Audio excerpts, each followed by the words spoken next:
Hello, welcome to the Dr. Kirsten Show. I'm your host, Dr. Kirsten Lauritsen, and today I have Emily Bishop, a coach and embodiment guide. She's one of my growing closer friends, and I'm so excited to have her on the show today.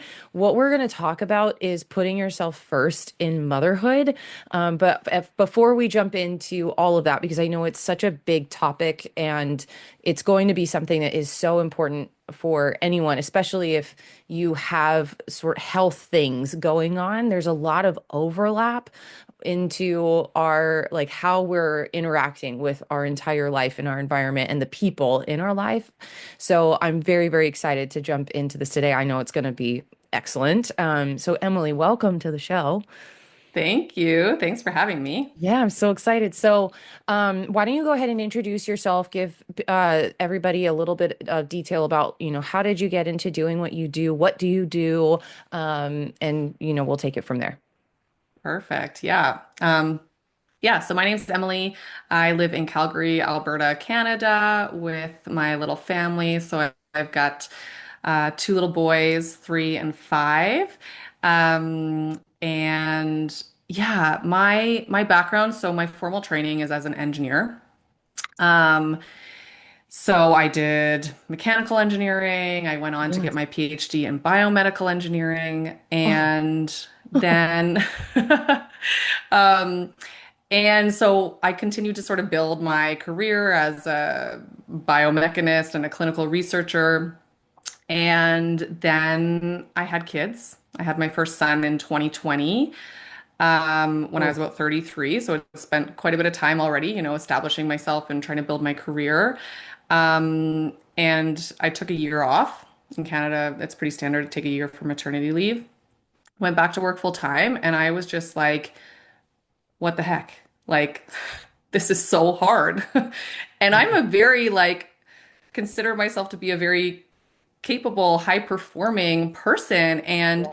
trying to work full time with a 1 year old who was in full time childcare was completely exhausting. And so I was back to work for about a year in between my two boys. And for that whole year, when I look back on it, I was just like completely in survival mode, Yeah. like just trying to get through the weeks to get to the weekend. Like that was the pattern. Mhm. Um, and so I kind of hit a point where I was just like, okay, something needs to change. Like this is not a way that I want to continue to do life. And I had another one on the way. And Mhm. yeah, the catalyst I think really for me, or the straw that broke the camel's back, was like I wasn't proud of how I was showing up for my family. Like I was just this like stressed out, anxious, impatient Totally. version of myself, like couldn't be present, was always thinking about something else. So yeah, that led me to kind of go on this really big like soul searching journey of like, who am I? What am I here for? Like, who do I want to be? What do I want to do? Asking all of those questions. And so went on kind of that journey for myself and really was a process of just following breadcrumbs and ended up, after some courses and some mentorship that I took, enrolling in training to be a coach and embodiment guide because that work that I had done on myself was so profound and powerful, that I wanted to be able to bring it to other people. And so, yeah, now I find myself as an entrepreneur, which I never thought I would be, running a business. Like, what the heck? And really, yeah, really guiding other women really to come home to themselves. It's really those women who have found themselves in a similar position to me of just like, wait a sec, like, how did I get myself here? And is this actually even what I really want anymore? Right? Totally. Yeah. Totally. Yeah. That's I've heard that from several people that that's kind of like the second kid that tends to like really bring in the big capacity and expansion and like, wait, what am I doing? Yeah. Well, even for me, yeah, I mean, yeah, it was even just like it was the first kid, but plus work. Mm-hmm. Yep. But yeah, like, and then I was just like looking forward and being like, hey, there's another, like, there's one in my belly right now that's going to be outside soon. Yep. That in itself, as you know, is exhausting growing a baby while having a small child. It's literally so exhausting. Yeah. I'll be totally like honest here. Um, and I don't think it's an overshare, but we were my husband and I were chatting last night because I like TV screen time has sort of like it had sort of become quite a bit more frequent. Yeah. And I was like, and he was totally right. Absolutely 100% right. And I kind of had to take a step back a little bit and be like, well, what like why is it why did that happen? You know, like how did it creep in? And I was like, well, because I'm so tired. Yeah. And like I feel like for this pregnancy, I have so much more energy than I did the first one. Mm. But still, you know, having a 2-year-old and then also being pregnant, it's just a different ball game. A Yeah, lot going it on. definitely is. So, And I love how you were just like, even the act of asking that question, like, why is this happening? Like hmm. getting curious about it, right? Like that's just that in and of itself is so powerful to do. Just like a little Yeah. bit of reflection, like what's going on here? Yep. Yep. We're going to talk so much about that today. So I wanted to kind of set the framework for this as we jump in. And I know that a lot of like my followers and community and people in my space hear me talk about like beliefs a lot and emotions and how they all like come together. And the number one, I would say, like belief that I see the most for moms and women kind of tends to come down to a couple, but like the number one usually looks something along the lines of like not enough, like not doing enough, not being enough, just not enough. And it starts with it starts out with like how you feel about like yourself and you know what you're doing, but what I've noticed is that it can then start to spill over right into everything else and everyone else including our kids.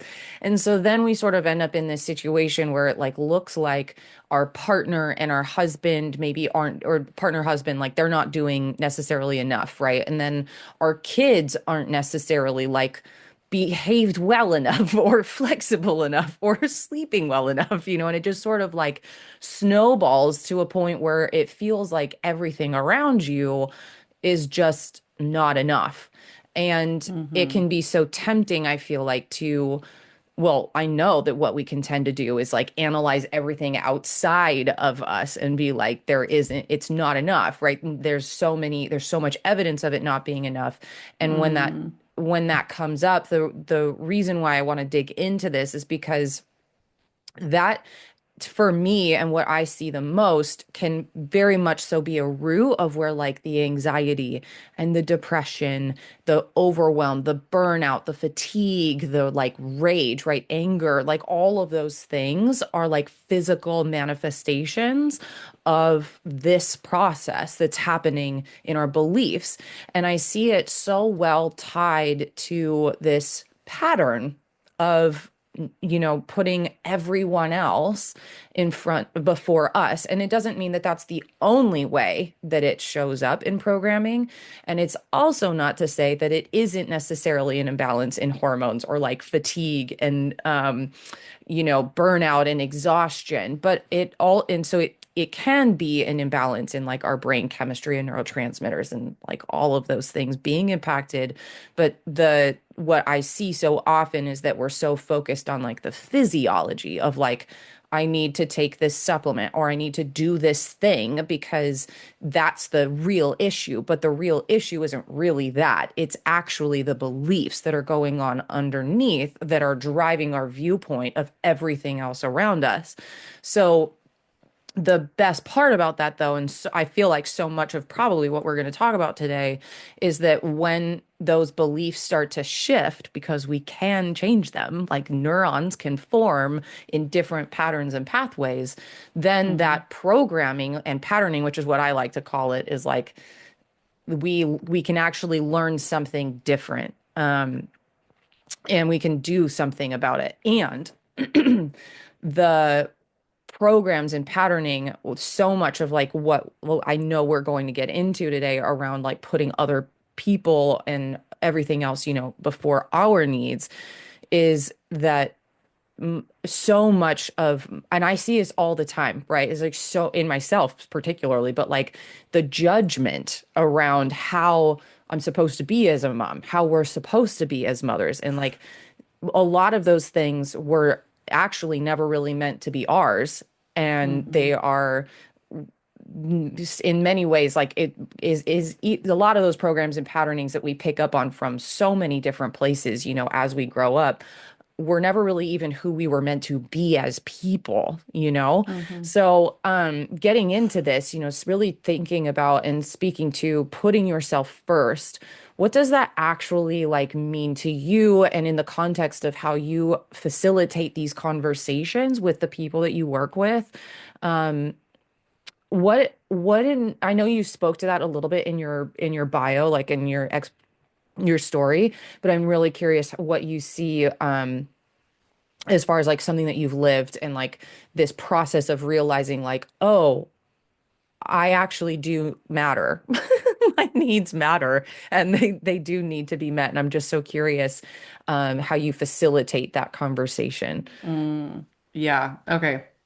Just like as you were talking, I was just like having so many visceral body responses, like chills and whatever, especially around the like not enough wound, right? Which, like, Yeah. yes, I think is very common for, I think, honestly, I think it's a societal wound, but then especially for women and then especially for mothers. And motherhood can really, really amplify that in Mhm. significant ways. Um, but yeah, I mean, I think when we talk about, yeah, like I totally agree. There is this really strong cultural, societal narrative for motherhood around like a good mother, like puts herself last, like puts everybody else's needs ahead of her own, right? Like this Yes. self-sacrificing story. And Yep. that's what I grew up with, right? Hmm. That's what my mom did. And I'm not even sure that I've had some like really good conversations with her about it. My mom was a nurse, and then once she had kids, she chose to stay home. And I've talked to her about that a little bit just to Mm. understand like what the dynamics of that were. And she's come back to me and been like, like upon further reflection, because she kind of just said, no, that's what I always wanted to do. And then it's like, I'm not actually sure that I felt like I had a choice kind of thing, Mhm. which is interesting. But, I grew up Yeah. seeing my mom like she was the type of person like you don't rest until everything's done, right? Like I hardly saw my mom rest. It was a very foreign thing. And yeah, and putting everyone else's needs ahead of your own. And I've just like I I'm like that's not the script anymore. Like Mhm. that's so far from the truth. The truth is like the more that you take care of yourself, like the better off you're going to be able to take care of everyone else who depends on you, right? Like 100%. The more capacity you have, the more empathy you have, the more presence you have, the more energy you have. Like it's just that thinking of putting everyone else first is just so backwards, especially when you're a mom, especially when you have little people depending on you. Mhm. Yeah. I'm curious to where like where you go as far as I think one of the things that comes up for me a lot is, and I hear a lot as well, is that this concept of putting yourself first can feel very like selfish. And I think there, and I really want to get into the what you mentioned as well about resting, like never seeing your mom rest, like never you not really being able to rest until everything's done. There's a very, very important piece there that I really want to get to. But before we do that, I really want to talk to and speak to this part that is kind of almost like a natural objection, I feel like that I sometimes have of like, but it's selfish to put yourself first, and like, what about you? Anyway, I'm sure you hear all of the things, but I'm just really curious what your thoughts are around, it can feel like it can be a very selfish thing to be doing something for yourself. Yeah, I get it. Totally. And I think, I don't know. I mean, I think one of the ways that you can begin to overcome that, it's always about like building evidence, right? Like interrupting that pattern and building evidence. Like what does happen when I put myself first? I know what happens when I don't. That's my default. That's my normal, right? What would happen if I prioritized, I don't know, having a shower over doing the dishes? How do I show up as a person when I do that? And starting to build that evidence for, I mean, and you know the science about this better than I do, like for whatever part of you that's building those new patterns needs, right? Hmm. Because you're right, you can't just tell someone to do it, right?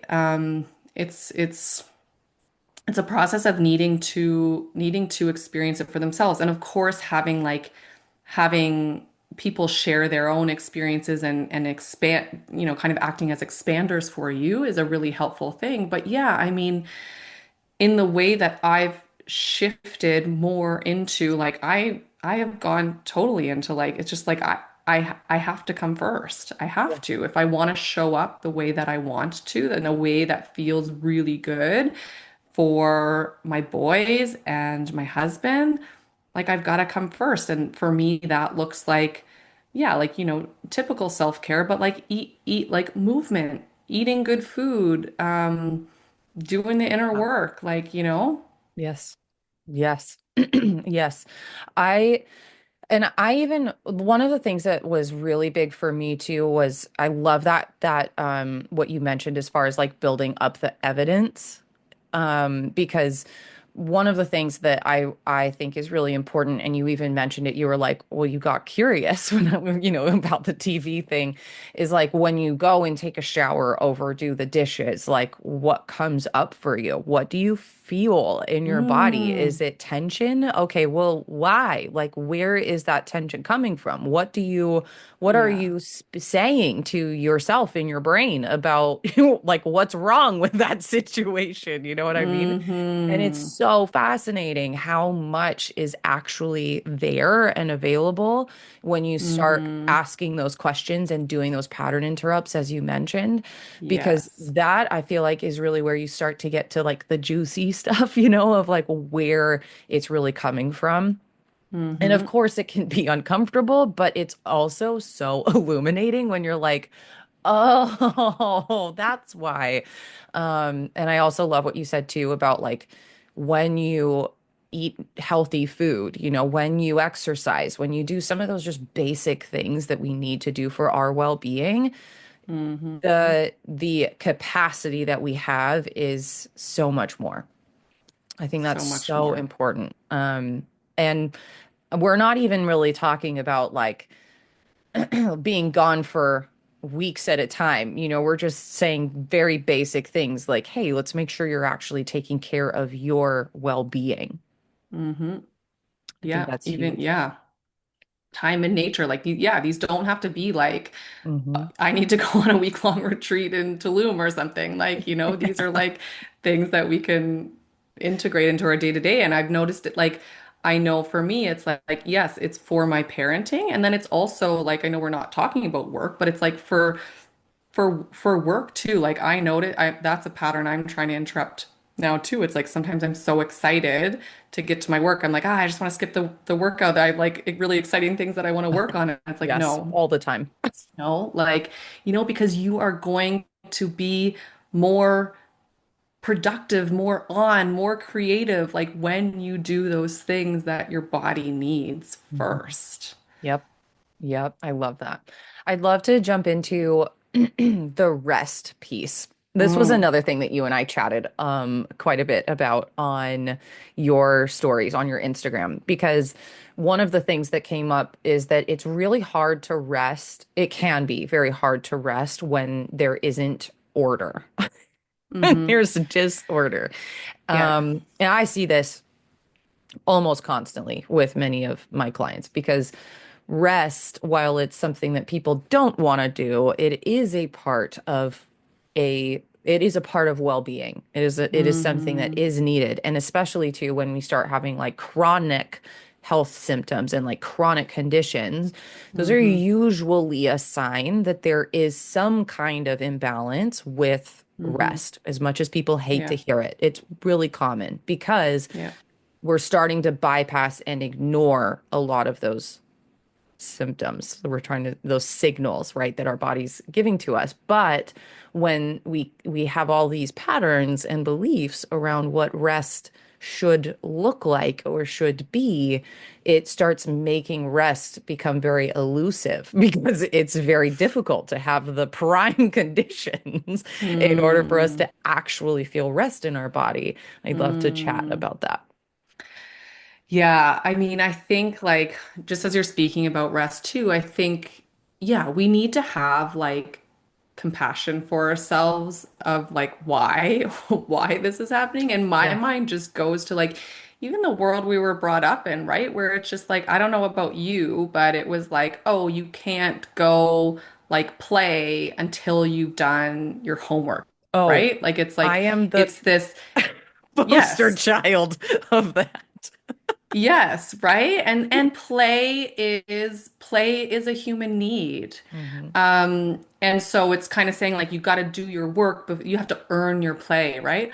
Or you have to Yeah. earn your rest. And so that is just the world that we grew up in. So it's no fault of our own or of our parents or of, anybody that our generation, and probably generations before us too, have a hard time just resting.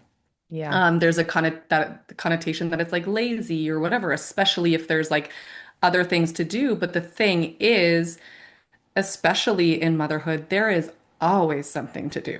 Yep. There is like an endless number of things that always need to be done. Like running a household is a full-time job in and of itself. And I It think we really need to is. acknowledge that. Yeah. Um, but yeah, like again, yeah, it's about building that evidence and noticing perhaps again getting curious when you find yourself just like I can notice when I get into this just like I gotta do like it's like very like kind of frantic and I'm literally start like bumping into things in my house like bumping into counters like and I'm like oh, okay I need to chill like I need to take a step back. Um, and I can usually notice it before I start bumping into things, but like for example, the other night, my husband was out for the evening, and so I put both kids down and fed them dinner. And once they were down, like the kitchen was a mess, but I was like, Mhm. I that was a lot. I need to rest. Like I'm gonna sit on the couch. And the wonderful thing about our house is that the couch faces away from the living room, so it's just like it's not there. I love it. Um, Yeah. yeah. But Hmm. but that brings in too, like I was like, um, I I was like, I think my husband's going to be able to help out with this when he gets home because he recognizes that I did a lot of other things with the kid. Like it's like again, it's also bringing in that partnership piece of Yeah. and communicating your needs to your partner about what you need and where you're at instead of like, I don't know, hastily doing them and then feeling resentment. Yeah. Wow. There's like so much underneath that too. Cause I mean, like that was such a big shift that I've had to make over the past couple years is like big growths in communication, Mm, that have been so good and also so challenging, is because at first you have to actually recognize what the pattern is, so if you are feeling resentful, well, where is that coming from, and hmm then having the conversation around, hey, like I hastily did the dishes, but did you hastily do the dish? Now, I recognize there are many different partnership and spouse, and there's a whole lot of different variations of relationships and how all of those look. Yeah. And it is very important, I think, for us to also recognize, like, well, what do we need? What do we want as Yeah. well? Because we also matter in that whole Yes. frame as too. Yeah. Um, and it just goes right back into the cycle of like it also counts for what we like meeting putting ourselves first as well, the Hmm. both, and we can absolutely hold the both and of like maybe your husband does like to come or partner does like to come home to a clean home. um Mm. and if that is the case, then it's just identifying like where's the balance, right? Where can we then build in some other time for ourselves if that is the case Hmm. and we do want to do that for that person? Where do we then get to build in our own, time or space? Because that also matters. These like conversations, I feel like the communication points are were so difficult for me when I became a mom. I was like, whoa, Oh, there's so many totally. things here, but Totally. they all start also with us. Hmm. Yeah. And I Mhm. don't want to, and yeah, I feel like there's a both and here too, because I don't want to Yeah. discount the value of having a tidy home that Yes. feels good, right? Like you also don't want to live in chaos. Yes. There's, that's not great either if that doesn't feel good to your nervous system. Yep. So this isn't to say just like let your house go, to chaos and just rest. But Mhm. yeah, it's that balance and it's getting curious. I do. I also wanted to say as well, because I love this topic so much, that the something also that I really needed to learn was actually being able to hold the both and of like actually being able to rest and saying, okay, the dishes are not going to be done tonight because that's actually in my best interest to Yeah. leave this alone for right Yeah. now. It's Yeah. kind of like closing down like a work project, knowing there's still a bunch more things that kind of need to be done. But for Yeah. you at 3 or 4 p.m., the best thing for you to do is to say, like literally not right now, and Yeah. then pick it up again in the morning. And Yeah. only, and this is something that has been so important, was like you're the only one who is going to know the difference between how it feels in the moment. Like there could be that you're sitting there and you're like, wow, I really probably could sit down, but the best thing for me to do, because I know what tomorrow is going to look like, the best thing Hmm. for me is to actually just get this thing done so that it's a clean Yes. slate for tomorrow, because I've got this work meeting or Yes. I have this very exciting thing that I want to get to work on, like first thing in the morning, or it's just going to be a fun day with the kids in the morning. I really want to Hmm. make sure that things like it's a clean slate, that we wake up to that, and that is going to feel amazing for me tomorrow. That is a Yes. different thing than I am tapped way out and I know Hmm. I have space tomorrow to clean up some of these things. I'm Yeah. just going to let it go for tonight. Yeah. And there's a difference. Hmm. There's a lot of nuance to it, but there is a difference between the two. And knowing the 100%. difference between those two is so important, because it's how we stop bypassing and ignoring the Hmm. signals that are coming up for us Hmm. in those moments, and actually start saying like, what do I actually want and feel and need right now? That's all that Yes. matters, is like right now. Yes. And what does the next time frame look like, and do we have some wiggle room? Yes. Yes. And it sounds so simple, Oh, and it it's is, but yeah. it is bringing awareness to that. And again, I Yeah. think it's like, um, going back to childhood, it's like our authority, most of us, was taken away from, right? It was never like, I'm not sure how many times as a child I was asked, like, oh, what, like, what do you need right now? What do you feel like doing? What do you like giving choice, right? And so it's not natural for us to be asking ourselves those questions because a lot of time we weren't asked that as children, right? Mhm. So we end up just kind of like building these autopilot patterns and not really questioning like, oh, what would actually feel really good or feel the best for me right now in this moment? Like that tiny pause to just get curious and ask yourself, check in with yourself, right? Yep. Yep. I give my clients three questions. I say, okay, I want you to ask yourself, how are you feeling right now? Sometimes that question in and of itself is the hardest question to ask because actually being able to name an emotion, like I like I was one of those people that had to actually have an emotion list. My husband as well, actually, like given an emotions list and being like, okay, I want you to choose how you feel in this moment. And I think that's so like uh it's a vulnerable share, but it's an important one because you're not alone if like that's how you feel. Yeah. But sometimes just that first question is like the hardest question is like, how am I actually feeling right now? And then what do I want and Mm-hmm. what do I need sort of follow after that.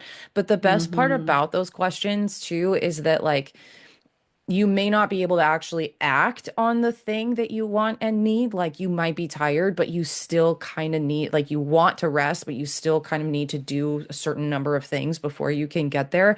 But at least you've started building the awareness of what's Yeah. actually going on in that internal dialogue of like, Yeah. oh, this is actually how I'm feeling right now. Yeah. I think Yeah. that's It's so important. huge. That Mhm. awareness is huge. Yeah. Yeah. Um, Sometimes asking for help, I feel like a natural way that this probably could go is I think that sometimes it feels like asking for help or support when because we're not necessarily always doing this alone. Sometimes there are other people that are available to be there for us, and asking for help can feel like we are a burden or like we're a Mm-hmm. failure. How do Mm-hmm. you help women, moms, and people reframe support and boundaries around that form of like leadership, right? Of like, I'm not actually a failure and I can ask for help. Mm-hmm. Yeah, I mean, I think that's such a good topic. And just I've like I kind of dug into this a little bit myself, not a lot, but like, we always everyone knows the saying like it takes a village, right? And I think a lot of us are like, okay, well, where's that village? Like, I don't really see it.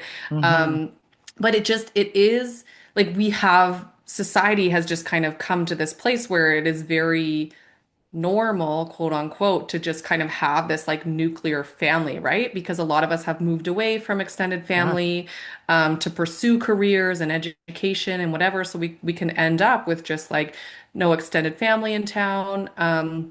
And seeing a lot of other examples of just like, yeah, our family of three or a family of four or a family of six, just kind of like, it's us, we do it alone. And that's just like, it is for like 95% of human history, it has not been that way. Like, it's like, this is a very new thing. For 95% of human history, it was very like community based. Like, a child from the very beginning had like 10 plus caregivers. It was not meant to be like just the mom. So I think just, I don't know, for me, I was like, okay, so this is just kind of like the situation that we're in and has been normalized here, but it is very far from normal. Um, but yeah, I think, yeah, there is so much conditioning around, the mother being the primary caregiver. And I think there's also, there's biological reasons for that as well. Yeah, absolutely. But yeah, asking for help. I mean, I don't know, what's coming to mind now is thinking about like maybe my first postpartum versus my second postpartum Mm, and understanding like having that awareness again of like needing to put myself first. Like I am literally like this baby's sole source of nourishment at this point. And so like I need to put myself first so that I can keep this baby alive.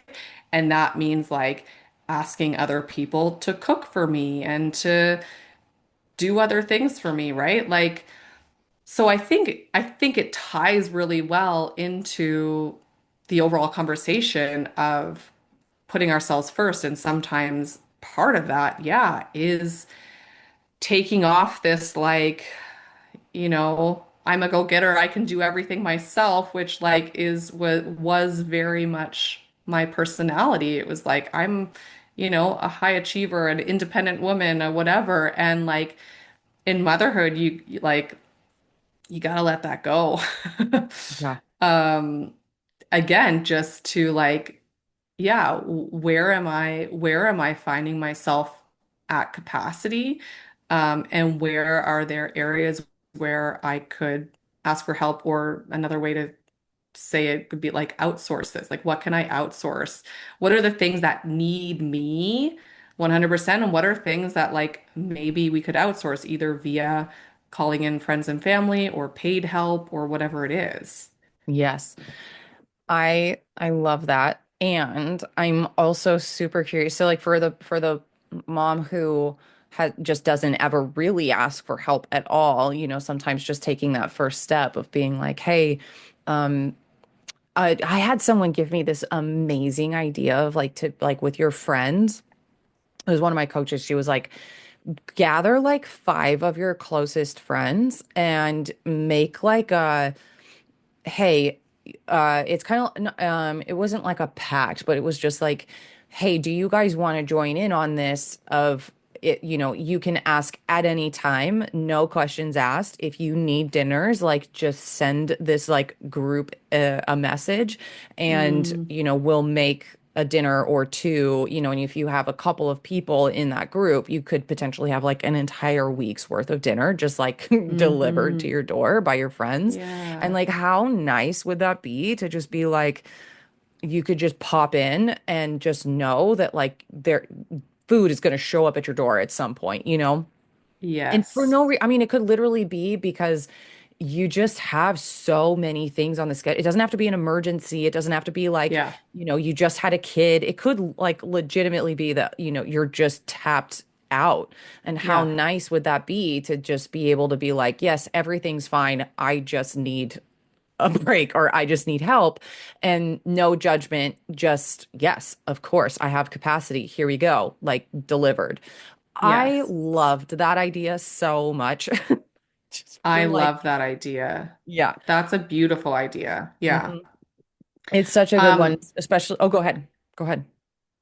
I was just gonna say too on the topic of something for me that I really had to let go of in asking for help. So like my family is not in town, but my partner's family is in town. So we have like my mother-in-law and father-in-law are in town. Hmm. What I really had to let go of in motherhood and asking for help was the control piece, right? Like you know, especially with my first, I'd be like, well, if they're not going to do it my way, I'm not going to ask for their help. And then, um, and you kind of like, of course, there's like a boundaries thing here. Like you have to have boundaries of certain things, but there also, for me, there had to be a little bit of a letting go of like, okay, this is how they do things. Is that still, within my value system? And is my child safe and whatever and loved and all of those things? But I had to I had to release some of that control to allow in help, knowing that help isn't always going to, people who help you aren't always going to do it exactly the way that you would, right? And it is still helpful. Even if you think about like someone coming in and cleaning your house, maybe they wouldn't, maybe you're like very specific about the way that you clean your house, and you're like, well, they're not going to do it the way I do it, so I'm not going to. But Yeah. it's like, no, but like, would it still be helpful, you know? Yes, it would be helpful. I can say yes for sure. It would be helpful. Yes. Yeah. No, you're totally right though, that there is a little bit of like loosening up the reins, the grip a bit, Yes. for some of that support. And I think again too, though, like this is where like actually there were a couple things you mentioned values. I think that's really important too, but I like as far as around loosening the grip a little bit, I really feel like there like how do I put that? It takes practice, because some of Mm, these things are not necessarily going to be the easiest things that we do.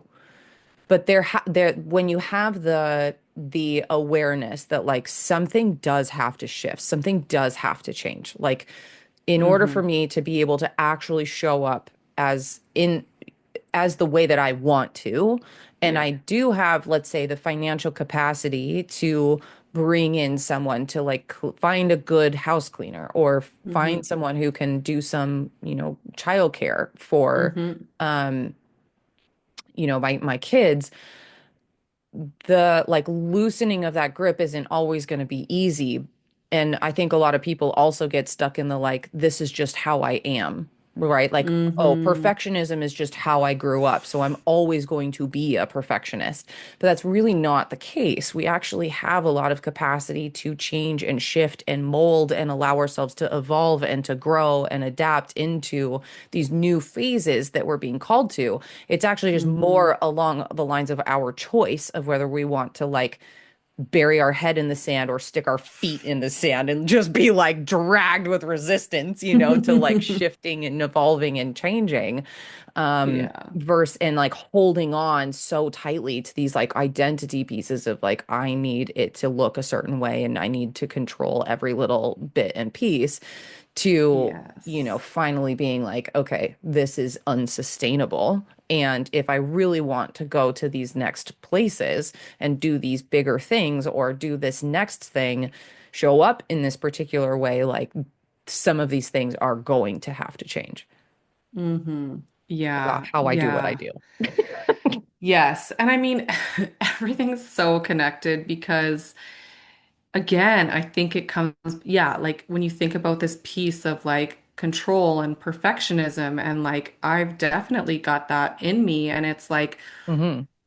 where is that coming from? Why is that? Why is that present? Is that a nervous system capacity thing where like my nervous system is just so activated that I can't handle like like seeing toys out of place. Like, so again, I think it comes back to like putting Yep. yourself first, like how much can you expand your capacity so that these things like a little bit of mess, like a change in schedule, like um anything that comes up that's out of routine or order, like are don't phase you as much. You have capacity to handle them.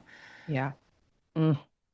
Yes. That's also too where if we're running a lot of stories behind the scenes and a lot of it is like bringing up a lot of emotions and it is triggering our nervous system into like that fight or flight or survival, like you talked about in the beginning, um, that is also where it will use up a lot of our capacity as well. It's not like a visible one that we oftentimes see, but it's one Yeah. where it will take up a lot of space, like memory on a computer. It's like you're running a million tabs in the Hmm. background, and all of a sudden your computer's like, I can't keep up. Hmm. And they're not always easy to see, but when you are running those in the Oh, background, you are using up so much of that capacity when that a lot of those things could just be resolved and not just in a sense of like just let them go and ignore them and bypass them, like an actual resolution to them. Um, yeah. it's such a Yeah. different ball game when you are operating at that level. Oh, yeah. It's like, how can you get to, I mean, this is everything that you do, right? It's like, how can you get to the actual root of the problem? Yeah. Like, what's actually going on here? Hmm. Hmm. You mentioned values, which I just want to like touch on this briefly as we kind of get to the end, but I just feel like this is another thing that it's not usually talked about very often in terms of like what actual values are you operating from, and that we have all sorts of values in many different categories. Like it's not just family, money, travel, like those are all really good and really great big things to know about yourself of like are you, how you show up in the world, but also in the very various different categories of what we do and who we are. And in those spaces, we actually have values in each of those. And one of the things that I didn't understand for a really, really long time was that a lot of these patterns show up is in conflict with our actual values. So, like Mm, putting yourself last might be actually in conflict with one of your values when one of your values and top values might be your health and yes. vitality. And Yes. you mentioned it in the context of relationships with other people, like Hmm. parenting and grandparents and family. And, I think it's actually very important that we identify what those values are and also understand that they can all be shifted and changed. There's various ways we can do that. But it's really important that we understand our values because then when there is a potential conflict, it doesn't get reflected back on us that there must be something wrong with me necessarily, that it's more of a, oh, this is coming up because this is just going against one of my really important values. Do I want to Yes. stand in that and by that, or do I want to Yeah. shift and change something around it or set a boundary or, yada, yada, like you mentioned? But I do think that the like identifying what our boundaries are and having at least some sort of knowledge of those Oh, pieces yeah. are so important. Yes. Yes. Values is huge. And yeah, I think, we can just get like past like inherit, is that the right word? Yeah, Yeah. inherit values from Yep. our family or whatever, right? And kind of just Yep. take those as our own and not really think about them. There's Hmm. that, and then there's also like, of course, I don't know, for like, of course, your values are gonna change once you become a mom too. Like, I don't know. I Yep. think I can probably confidently say that statement. Hmm. Um, and so yeah, it's like this is one of the modules in my self-paced course, Sovereign Success, the Vision, is Yeah. it's a whole module on values, like Yes. getting clear on like what are your personal values, knowing that they are not the same, they do not have to be the same as anyone else around you. We all have our own set of values. And I think what a lot of people describe as, overwhelm or whatever, it's like or even a Yes. feeling of like unfulfillment is like, are you spending your time and your energy, which are your finite resources, in alignment with your values?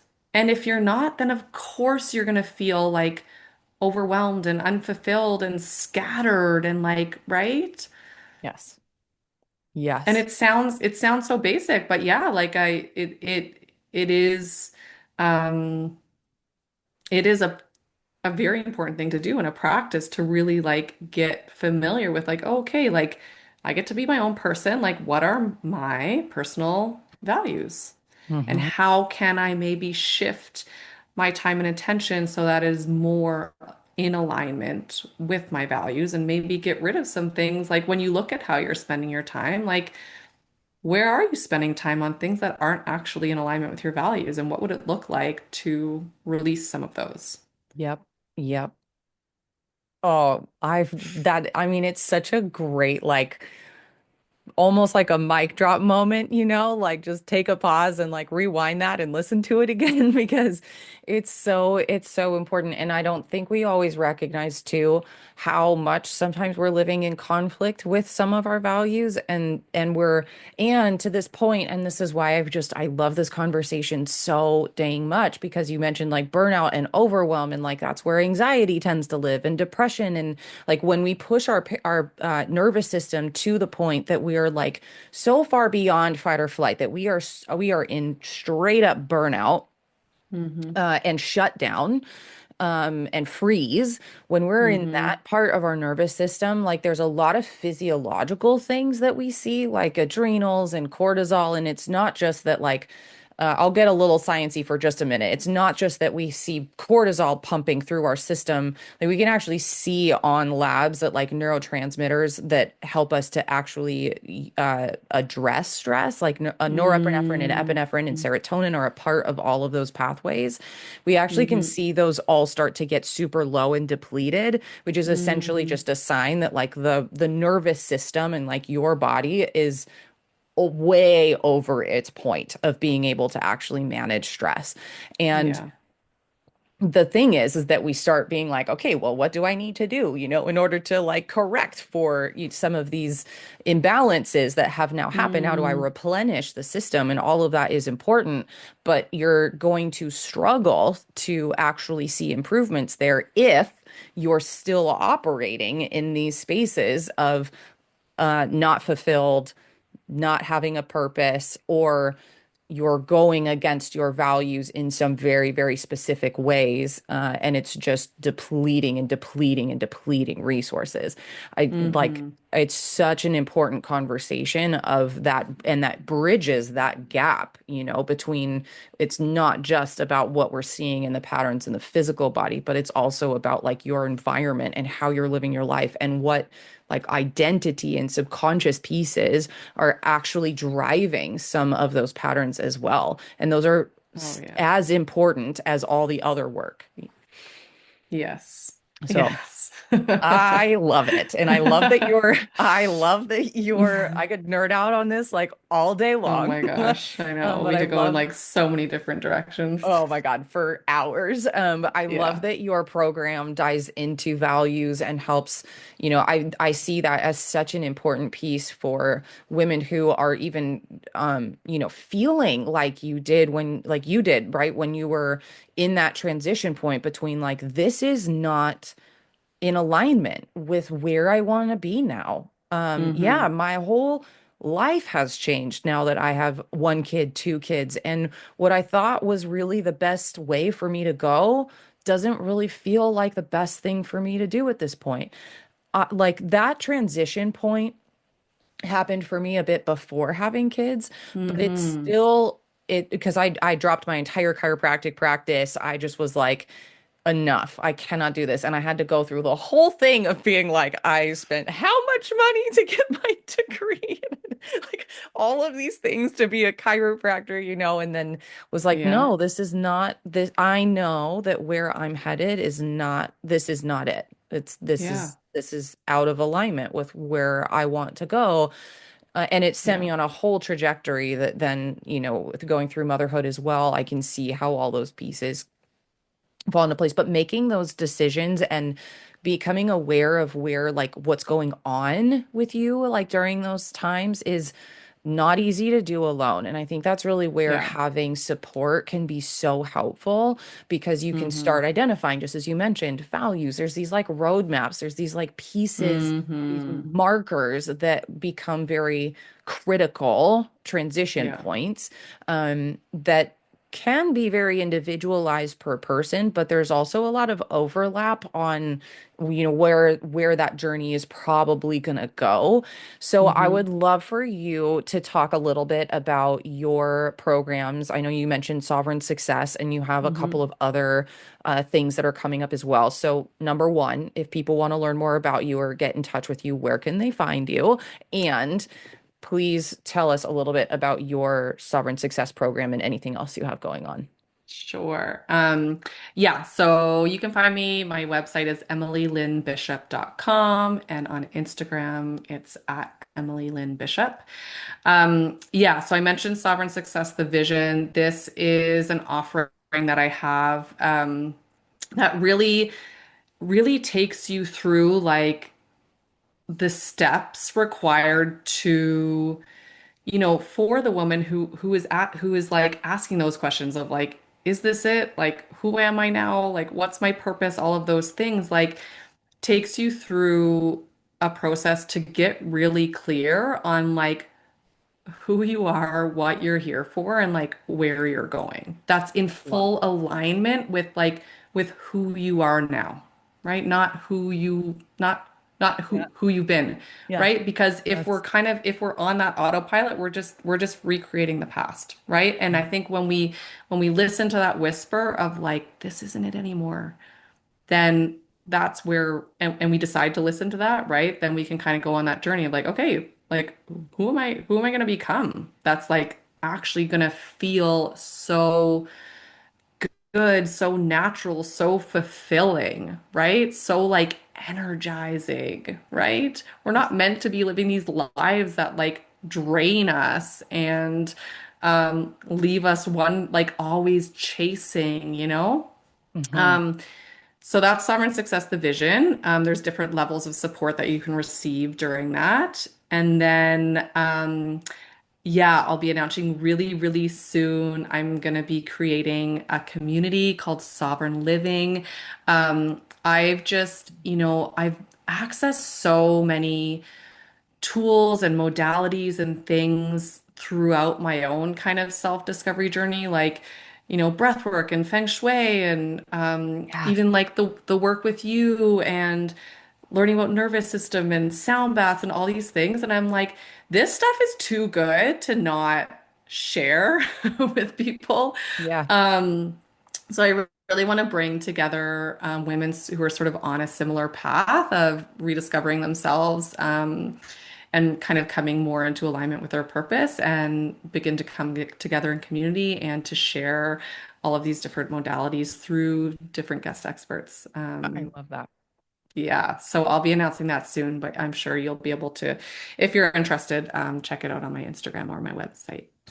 Perfect. Oh my gosh, yeah, that's so exciting too. I agree with you. I Hmm. think those community pieces of really being able to access different resources, different things that have helped you and others like along the way that just sort of bring more of like a well-rounded, team in because we as you we've talked about like we can't be and do it all, but we can No. bring in more people who are, doing those. You mentioned feng shui, like we have a mutual friend Yes. who is, doing feng shui. And actually you can go see Cody Marr's episode on a previous interview on this podcast. But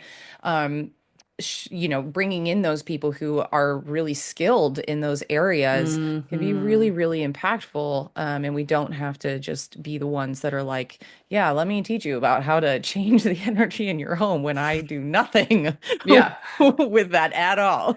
Exactly, exactly. But yeah, I think too, like it's this understanding that like, your home, your body, your inner world, your family, like all of those things are so foundational to your success and your thriving in the world. Like we can't ignore those things. And there's so much that we can learn about all of those different things and to really I'm all about like um creating success in all areas of your life, right? Like I Yep. think probably you and I grew up with maybe a similar definition of success, which is like your job, your professional success, right? And there's so many other layers to it. Yes. Yeah, I was Yeah. actually joking. Okay, we got to wrap this up, but I was actually Yeah. joking with one of my friends because I was like, I feel like every other area of my life has like massively upgraded, but then like the business, like other side, the career point used to be like the biggest point and now is the one that's Mm, like lagging behind and just isn't quite keeping up with the rest. But that's the fun part I feel like about this work is like as you're building the success and what that really actually means to you in each of those different mm-hmm, categories. It's mm-hmm. fun I actually think it's kind of fun to get to see how it all works together. It's not just about one thing, and one thing that you do in one area impacts so many of the other ones. Oh And yeah. it's just this constant, sort of ebb and flow of, okay, well, we've focused on these areas. Now let's see what, needs to be expanded in these other ones. But that's the fun of it. That's the joy of getting to see that the work that you're doing is actually showing up in your life. Like you are actively creating what you want. That is Mm-hmm. such a powerful and empowering place to be when you're like, Oh oh, yeah. that work that I did, that shift, that like subconscious deep work or the emotional release or just choosing to actually eat food that really does support your energy and then starting to see that show up in real life. Like that, I mean, it's the I think it's great. I personally Oh love yeah. it. So, Oh yeah.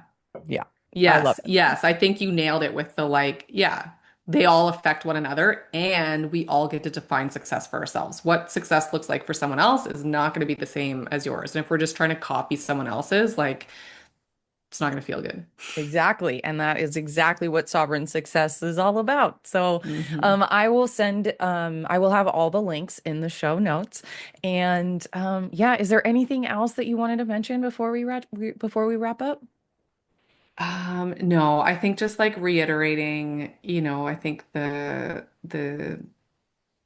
real message behind this conversation is, yeah, that permission for women and mothers to put themselves first, start to Yeah. build that evidence for yourself and watch how it impacts every other area of your life, Hmm.